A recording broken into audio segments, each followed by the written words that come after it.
Guys, it is me on this rainy and dreary and sleep in type of Tuesday. We're just going to go ahead and combine chapters 32 and 33, and 34 will be a separate chapter, but it'll be a quick chapter to go over just for your benefit. Now, attached to this particular section, there is a extra credit quiz that I want some of you guys to take advantage of, especially for those who are not 100% satisfied with their midterm grade. Okay, taking this extra credit quiz has an opportunity to split your points. You can add 5 points to a quiz that you didn't do so well on, or you could add 5 points to a test. That does include the next test, which is test 3, because test 3 is I believe 8 chapters. So it is a warm up before we go into the final, which is every chapter, and it is 150 questions. So it is an opportunity for you to get prepared for the final. And the test will be set up the same. It is test 3 is about, I'm trying to think off the top of my head, it is about 60 questions. So it is an opportunity to prepare yourself for final examinations across the board. Also, if you have a question about your grade, definitely go to Blackboard and go to About Instructor and request to have a meeting for me. That is the most effective way to discuss your grades. If you send me an email about your grades, I will refer you to that link. I will not discuss grades by email. Okay, so going into common drugs used in athletes, I have my notes, so I won't ramble on here on these videos. Go right into it. Now, I want you to take these notes because these are questions that are on this extra credit quiz. Okay, so be sure that you take good notes. All right, getting right into it. What is a drug? Drugs is a substance other than food that can alter the body's chemistry. It can be applied onto the skin. It can be placed under the tongue. It can be injected. It can be ingested. What else? I talked about skin, that type of thing. Any type of drug that is used in terms of how it's being taken, topical or applied, either ingested or even drank. You could mix it up and you could drink it, but I guess that's the same as ingesting. It can be used for therapeutic purposes. It could be for recreational use. It could be prescribed, and it could serve as a performance enhancement. So that's what a drug does. It alters the body's chemistry. So that's the reason why there are so many drugs as far as performance enhancement that are banned, because sometimes some of those drugs can send you through the roof in performance, and later on lead to some damage. So, but it's just something good to know. What is a drug? Okay. You have NSAIDs, your aspirins, your ibuprofens, or your Tylenol and your Aleve. You had a headache. Maybe you've had a toothache.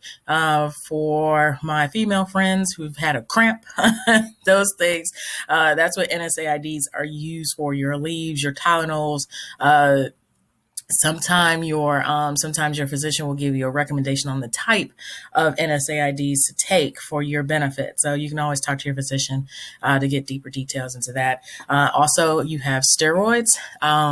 With steroids, it can also serve as a way to reduce inflammation, to reduce swelling and pain. I'll be transparent with you guys. I still got a bunion, but my bunion was really giving me the blues, and I had to have a local steroid.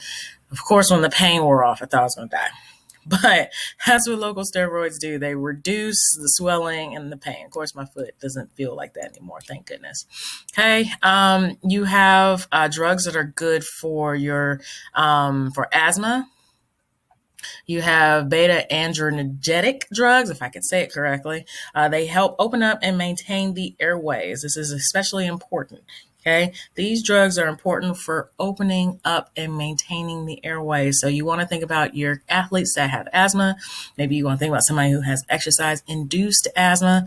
That's when the inhalers are for. Okay, antibiotics. Okay, let me make sure that I'm keeping close to my notes. Antibiotics, okay? They are good when they're used properly, and antibiotics can be misused, okay? Someone can take them when they're not prescribed, take them when they are feeling better, but they might be trying to knock out a cold or anything of that nature. They could give it to somebody else. They're using antibiotics when it's expired. They're using it outside of the prescription of the physician. Most cases, the doctor is going to tell you to take an antibiotic until it's done. They're not going to, it's very rare. But it also depends on your physician. I've had a physician tell me take until I feel better, but that's under their guidance and it says it on the prescription to take an antibiotic until you feel better. But almost always your physician is going to tell you to take an antibiotic until it's done. Okay. Years ago, I had a skin infection. It wasn't MRSA, but I had a skin infection and they had to dig underneath skin to get rid of it and clean it. So I was prescribed a strong antibiotic. Okay. That strong antibiotic made my hair fall out right in here. It was horrific. So sometimes, people who take antibiotics, they recommend taking probiotics because basically whatever your antibiotics won't strip you of everything, but the probiotics kind of help rebuild it back up.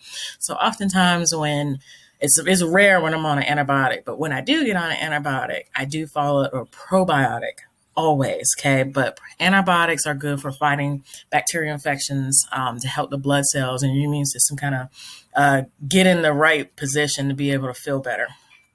Okay. My favorite recreational drug, caffeine. I drink coffee. I drink a cup of coffee every day. Sometimes, depending on how my day, I'll drink two. It is a stimulant. Caffeine is a stimulant, so that could be more than coffee. Okay, it can be a Pepsi, a Coke, anything that has caffeine in it. They used to have, when I was in undergrad, because I would stay up studying for anatomy for a long time, they would have caffeine gum. Okay, caffeine gum or caffeine tablets, and you need to be very careful with those because those are very strong.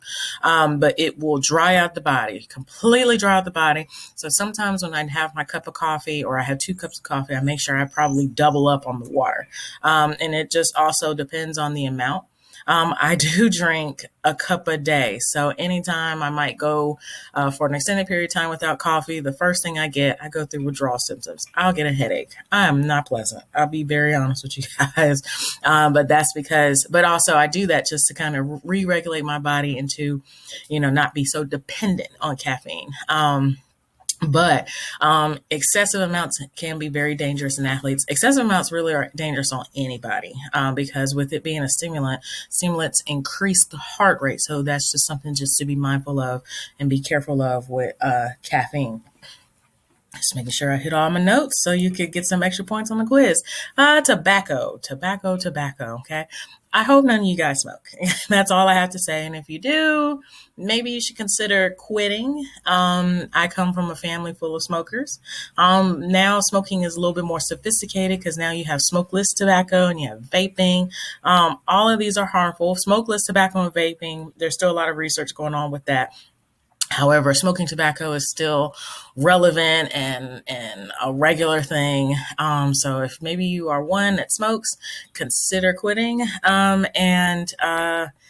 Yeah, it has long-term effects because the chemicals that are in cigarettes or just using tobacco use in general, and tobacco use can also be dipping and chewing, dipping or snuff. Not sure what they call it in different places, but in North Carolina they call it dip or snuff. But it can cause lung disease, can cause emphysema, COPD, all kinds of nasty, really long-term chronic stuff that you don't want to deal with. All right. So you got the good old alcohol, the good old lick. We used to call it for short for liquor. Yeah. We used to call it that lick. But being from North Carolina, we would call it lick because we would sometimes shorten it up for corn liquor. So, yeah.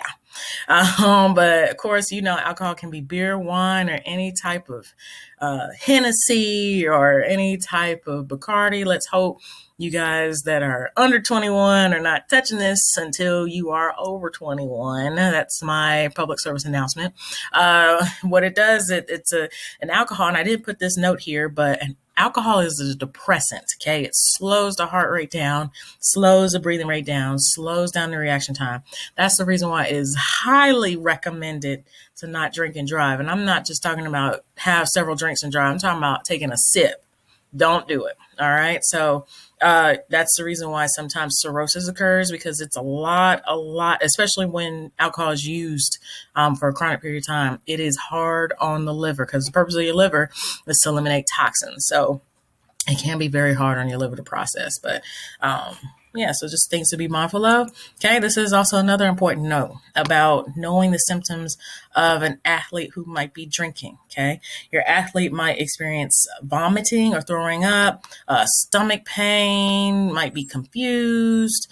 So you might smell them and it might smell really funny on them. You will know the difference between like rubbing alcohol, or maybe they put on like maybe some sort of something to clean, or now we're in the time of hand sanitizer. Side note, I don't know about you guys, but some of these hand sanitizers smell like tequila. So I don't know about that one. But maybe your athlete just put on hand sanitizer. You'll know the difference there. But you could almost smell the alcohol out of your athlete's pores. So those are some of the things that you'll pick up on when you know that your athlete has been using alcohol. And of course, the more extreme case, didn't put methamphetamine up here, but there is cocaine. That is, as we all know, it is a very dangerous drug. It causes euphoria. I've looked at different studies that talked about use of cocaine, and oftentimes people use cocaine as far as a coping mechanism because maybe of past trauma or things of that nature. But it's good to know when this is happening in your athlete, because not only do you want to get them help for the addiction, you really want to get them help for the addiction just in general. It makes athletes very, very moving and restless. And of course, as I mentioned, there's an addiction aspect to it, cause heart failure. It could tear your cardiovascular health up. Tears up your nutrition, and it talks about loss of money. I've seen individuals who were addicted to cocaine and just they were on top of the world financially, and they started taking cocaine and they lost everything. Okay, cocaine is extremely dangerous, and then you have ecstasy. Okay, it is highly addictive, and point blank period, it can cause sudden cardiac death. Okay, that's not something you want to play with. All right, so then you have performance enhancing drugs. All right, see, you have DMSO, which decreases healing time and helps with swelling. However, I would not want to use something that is used on an animal that is bigger than me. Okay, and you'll find this in horses. Okay, it is put on them topically. As for me, I don't want anything that can go on an animal that is way bigger than me. Okay, but that is a performance enhancing drug. Okay, and you need to do your research to see what performance enhancing drugs are banned. Now, at the time when I was an undergrad, I was so interested in blood doping and hearing about all of its effects. Sorry, I'm just getting all types of messages. Blood doping is a process of removing some of your blood, storing it, oftentimes in a cooler environment, just so it can, improve oxygen levels, reusing it, putting it back into the body, and it helps with oxygen development and being able to deliver oxygen to the cells for more energy. Okay, it can, if you are a healthy individual, it can cause it can cause shock because you're just adding to the blood volume that your body already makes naturally. Okay. Now, for individuals who might be sick or may have been going through chemotherapy, there have been certain research that sometimes blood doping might be hard to trace because when there's certain illnesses where it breaks down the body, adding additional blood can be a benefit to the body, as opposed to, as you and I are healthy, it can be easily traced. But I do want you to watch this video about blood doping and a famous cyclist.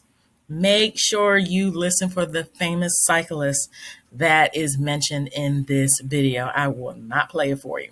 You just got to watch. It's very interesting. All right, then you have anabolic steroids. Generally, it's just testosterone. It has so many side effects. Fellas, I'm not even joking to you. I've seen this firsthand. A gentleman who was taking steroids, all right?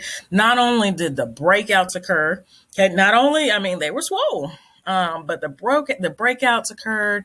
I knew about his mood swings. I can't account for the sexual, but I knew about the emotional. I'm talking about the mood swings, the depression, and then the breakouts. The breakouts were horrific. I've never seen anything like that in my life. There was a breakout basically from the chin all the way down the chest and across the arms and then along the side of the face. I've never seen anything like that.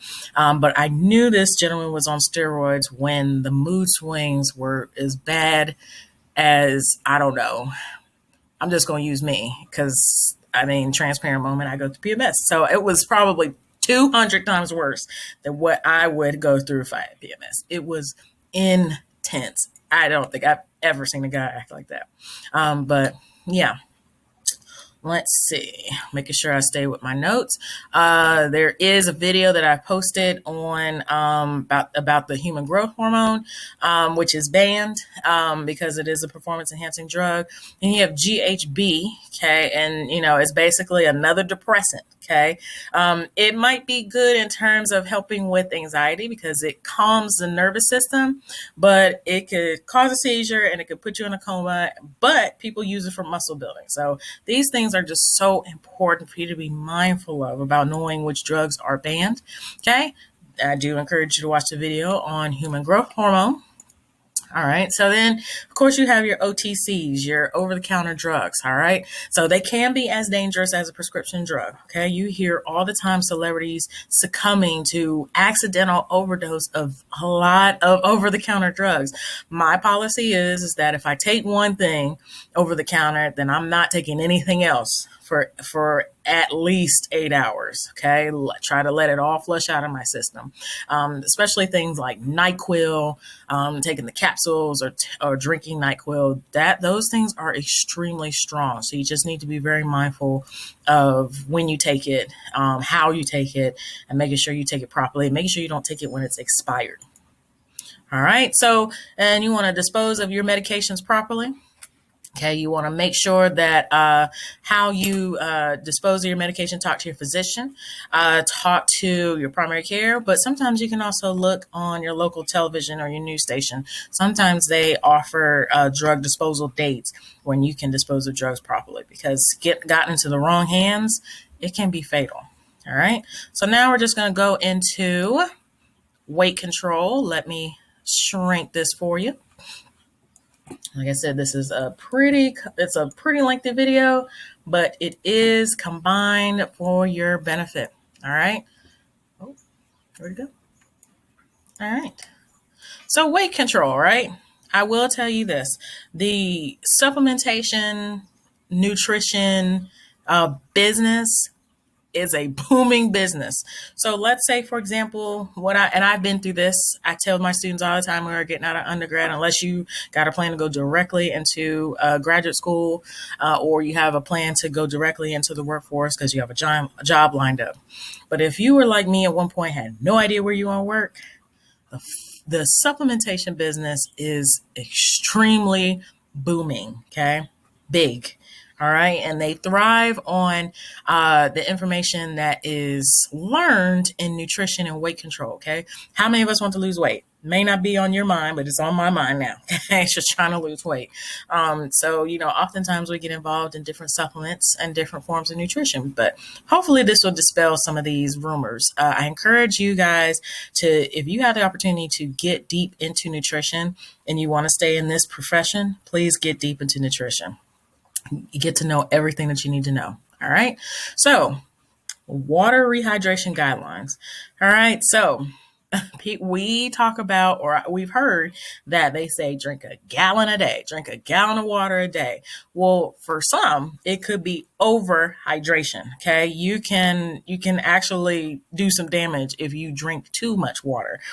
So here I will encourage you guys to go to the hydration calculator, and I want you to calculate to see how much water you need a day.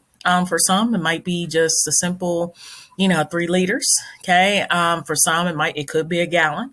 And for some, it may not be so much. So it's good to know, what your rehydration guideline is. All right. So I encourage you to go in there and try your hydration calculator. And then some of you guys may not do it, and that's fine. I encourage you guys to send me what your hydration amount is. Let us know, and ask yourself, are you drinking that?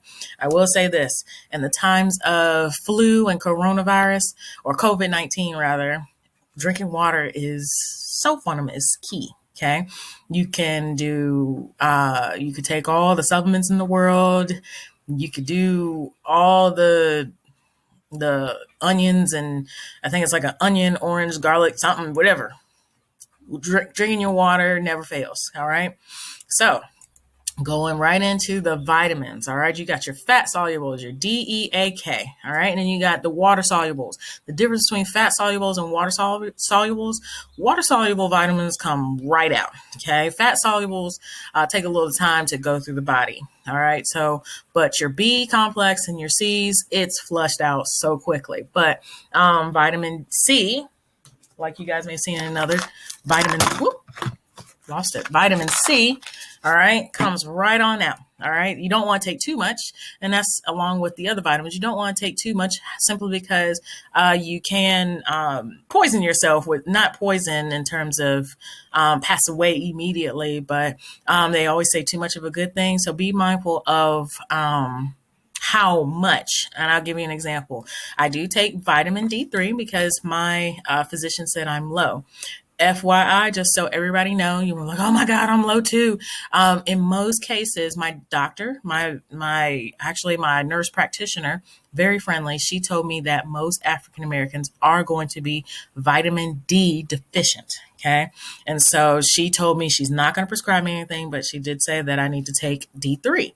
But that's not only just a statement for African Americans. Everybody right now, as we're in the house, is going to be deficient in vitamin D3 because we're not outside as often and we're not getting a lot of sunlight. We're just kind of sitting in front of these screens. As you can see, it's blue, and we're just being exposed to so many chemicals as we sit in front of these screens. But let's say, for example, you're like, I don't know about the vitamins. I don't know how to get these. What are the best sources to get these vitamins? All right. So in page 405 in your book, I definitely highly encourage you to look at your book and check out what are the best food sources for all of these vitamins. Okay. The most, and we'll talk about minerals in a second, but you'll notice for the most part that a good source of most of these vitamins come out of vegetables. Okay. How many of us are having our vegetables? Shameless plug. No, I'm not a paid partner, but in order for me to get to my green intake, I take something like this. Okay, get it out of Whole Foods. That way I can get my vegetable intake. But I do love vegetables. It's just, they're ridiculous to cook, but I do like them. All right. So, like we say, we're going into minerals. The common one that most of us, and in previous chapters, we talk about being anemic and having a malabsorption of iron.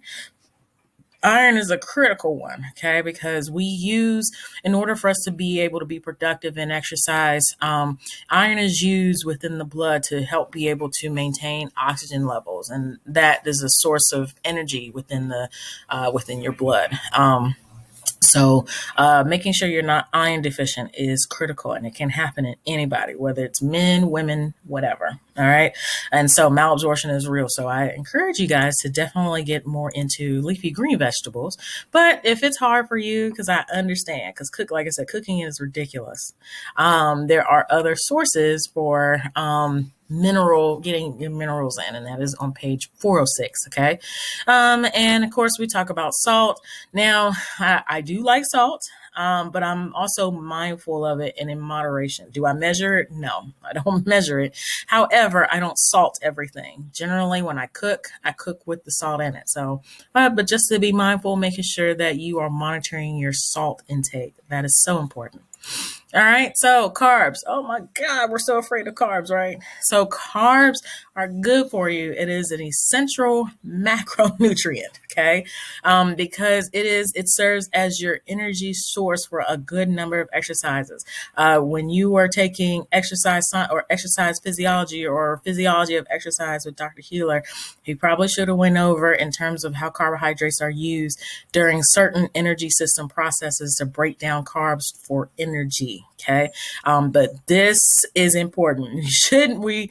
And I'll tell you, carbs are good. Because let me tell you something. I like mac and cheese. I like baked beans. I like mashed potatoes. I like all that. Okay. I like noodles. I like spaghetti. I like all that.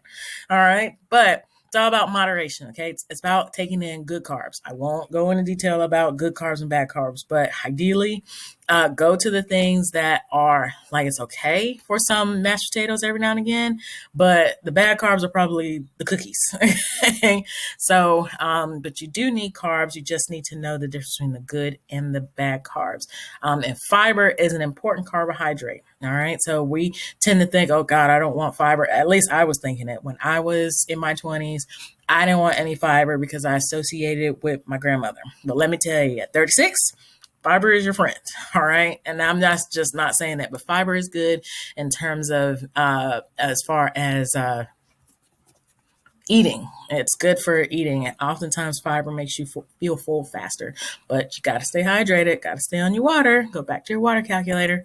All right. Fat should be about 30% of the diet. There's differences between you have your saturated fat, your unsaturated fat, and then it's not listed, but it's not important at the moment. You have your trans fat. Okay. All right. You have your unsaturated fats that are liquid at room temperature, which are better for you. All right. Then you have your saturated fats, your good old fashioned Zaxby's. I ain't gonna lie to you, it's in Chick-fil-A too. We love Chick-fil-A. I love Chick-fil-A. And also you gotta be mindful of your cholesterol, which is stored in blood vessels if it's not used. But you do have good cholesterol and bad cholesterol. All right. So let me make sure that I'm just making sure I'm keeping up with my notes. All right. So you guys won't get too far off track. Amino acids, important as far as they come from proteins. Could come in meat, good meat, lean meat, beans. I do love beans. Certain beans, though, you have to stay away from. And you have your nuts, your tree nuts. Be mindful of allergies, of course, to nuts, dairy, and fish. I'm from North Carolina. I love fish. I don't care if it's a bottom feeder or I don't care if it's freshwater. I'll eat it. I love seafood.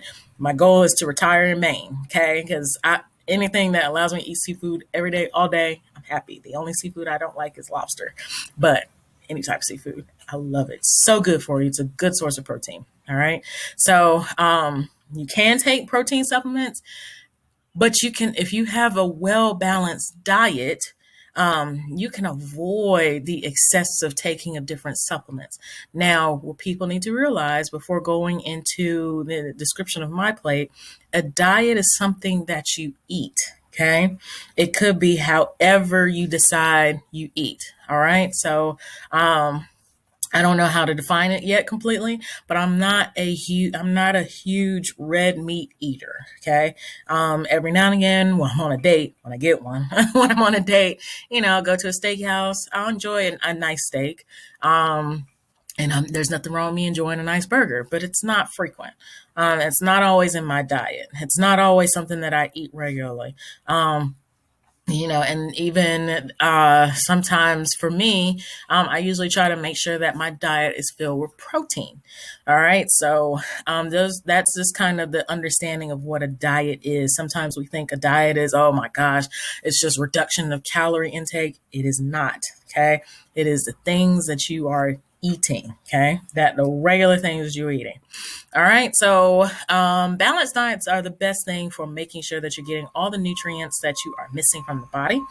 You could go to choosemyplate.gov. They have an amazing system that will set it up for you as far as knowing what you should and shouldn't eat. Okay. Your plate needs to be, now, if you're like me during Thanksgiving, my plate got a little bit of everything. Okay. But in order for you to have a well-balanced diet, you need to make sure your plate is colorful. Okay, that's why I always tell students, making sure your plate is colorful. Now, of course, you want to be mindful of certain dietary restrictions. Maybe you are allergic to dairy. Okay. And dairy does include eggs. All right. Sometimes it can be in a separate category, but it can be in a combined category because of the location of where it is in your refrigerator section. But dairy can include eggs. So not everybody can drink milk. I cannot drink milk. I am lactose intolerant, but not just part-time. Some people are like, oh yeah, I can't eat cheese, but I could sure enough eat ice cream. Cheese and ice cream are great, but whoa, buddy. Okay. So, and then you have some that are allergic to, are gluten sensitive, which does include some grains. So it's just things to just be mindful of. How you know what you're allergic to, just get an allergy test. Okay. There are dietary guidelines, which I won't go too deep into. I encourage you to go to my plate, choosemyplate.gov to understand what it is that you need on your plate. Now, people don't know how to read food labels. I encourage you to get into your food label quickly. Okay. Learn it, understand it, know how to measure things. It's good for understanding what your serving size is. Most of us Americans, I'm in there too. Most of us Americans have a serving size issue. Okay. We want a lot of it. We want too much of it. And we just need to be mindful that it's based on a recommended serving size, and that's based off of that the calorie intake on that serving size.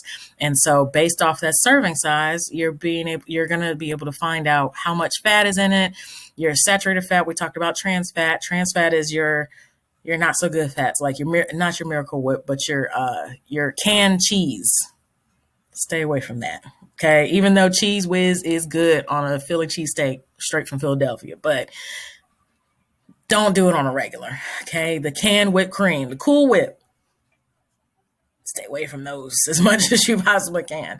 Or there's nothing wrong with having it for Thanksgiving, but let that be your last attempt before the holidays, or during the holidays rather. And then you have your proteins. But then sometimes at the bottom of the food label, it's going to list a bunch of other vitamins and minerals on there. So it's just based off of if you're counting calories, it depends on what your intake might be. Maybe you're monitoring what's in it. As far as I always check the sodium because I have a family history of hypertension. So oftentimes your sodium related or your sodium intense stuff are often frozen. So just for preserve. So. All right, so going into caloric balance, okay, you want to take a look at those. I won't go into too deep of a detail. And make sure that I'm not missing anything. We talked about obesity before, where your BMI, your body mass index of 30 or higher is considered obese, but they've added another category, and I believe it's morbidly obese because people are exceeding 30, 31, 32, 33, 34. So yeah, they've added another category. Sports nutrition. I highly recommend that if any individual wants to remain in sports nutrition or sports such as coaching, to definitely get yourself involved in sports nutrition. Okay, something that is highly beneficial for you. All right. So then you have pregame meals. Like I said, I'm not going to go into too deep details into it. Avoid spices. If you like me, stay away from spicy foods before you go work out. You're going to pay for it. All right. Then you have post-game meals. You'll make sure that you replenish the body with water and good carbs. So not junk. Okay. People do use food, or I have read stories about coaches using food as a reward or punishment. That's psychological abuse or emotional abuse. Don't do that. And just for yourself, don't do that to yourself. Eat because you know you need to refuel. Don't eat because I deserve this. Don't do that. And that's just in general. All right. So then you have your all day events. I can't stress to you enough about the importance of staying hydrated and eating small meals. Just manage your meals every day. So, yeah. Then you have vegetarianism, which has different categories. Take notes. Okay. You have your orvo, your lacto, and your vegan. All right. So, or semi-vegetarian. I forgot that too. Semi-vegetarian, there's meats in there occasionally, which I probably consider myself. Lacto orvo, which is the vegetables and dairy. Then you have your lacto, which is, let me make sure I got it right. Yes, your lacto vegetarian is just veggies with dairy. All right. And then you're vegan. All right. You're vegan. I'm going to clarify this, go a little deeper than what the book goes. Your vegan is a straight vegetable based diet. All right. That includes to avoid anything that was alive that created it. Therefore, vegan diets exclude honey. Vegan diets exclude butter.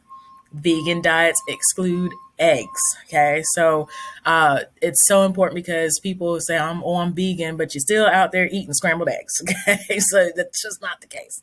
All right. So just in your book, it does have that reference of differences between the four. All right. So, but vegetarians, you can get all of your nutrients based off of this diet, but the diet has to be planned because sometimes you could take in too many carbs. All right. So it's all about management and all about proper planning.